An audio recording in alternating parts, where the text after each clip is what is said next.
ఈరోజు వాక్య ధ్యానాంశం.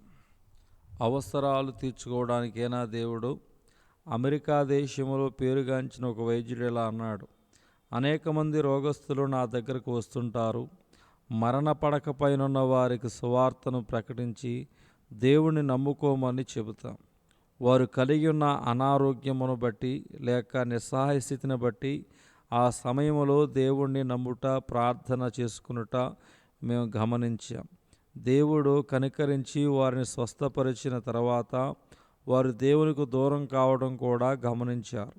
నేను గమనించిన 300 మంది రోగస్తులు మరణపడకపై తమ వ్యాధి బాధల్లో పశ్చాత్తాపపడి యేసును రక్షకునిగా అంగీకరించినట్లు చెప్పిరి. కానీ బాగుపడిన తర్వాత కేవలము 10 మంది మాత్రమే నిజమైన పశ్చాత్తాప జీవితాన్ని కొనసాగించి తమను స్వస్థపరిచిన దేవునికి రుణపడి జీవించినట్లు గమనించాం.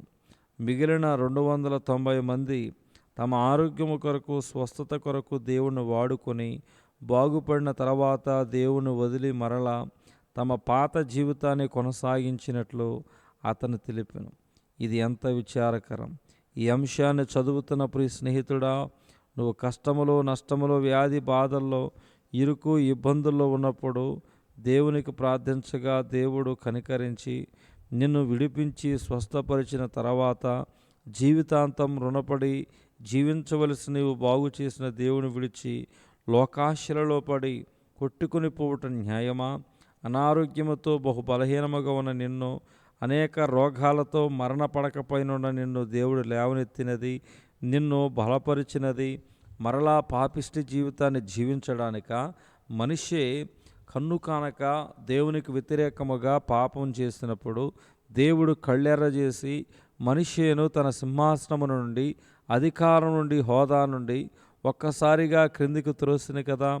మనిషే బంధించబడి చెరసాల్లో వేయబడి దిక్కుమాల స్థితిలో చేర్చబడ్డాడు. 2 దినవృత్తాంతములు 33వ అధ్యాయము 1 నుంచి 13 వచనాలు చూస్తే, అవును, మనం దేవుణ్ణి మార్గములను, ఆజ్ఞలను విడిచి ఇష్టమొచ్చినట్లు జీవించినచో ఆయన ఉగ్రతకు పాత్రులమై దిక్కుమాలిన స్థితికి చేరతాం.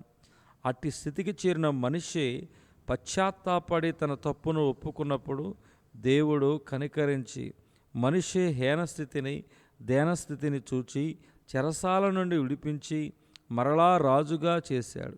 బాగుపడిన మనిషి, మార్పు చెందిన మనిషి తన జీవితాన్ని బాగు చేసిన దేవుని వదిలిపెట్టిన, మార్పు చెందిన మనిషి మరలా తన పాత జీవితాన్ని ప్రారంభించిన లేదు కదా. బాగు చేసిన, లేవనెత్తిన దేవుని కొరకే జీవించినంత కాలము సాక్షిగా మనిషి బ్రతికెను. తను బ్రతికిన అనేక మంది దేవుణ్ణి అనుసరించినట్లు తన జీవితాన్ని మాదిరిగా దిద్దుకున్నాడు.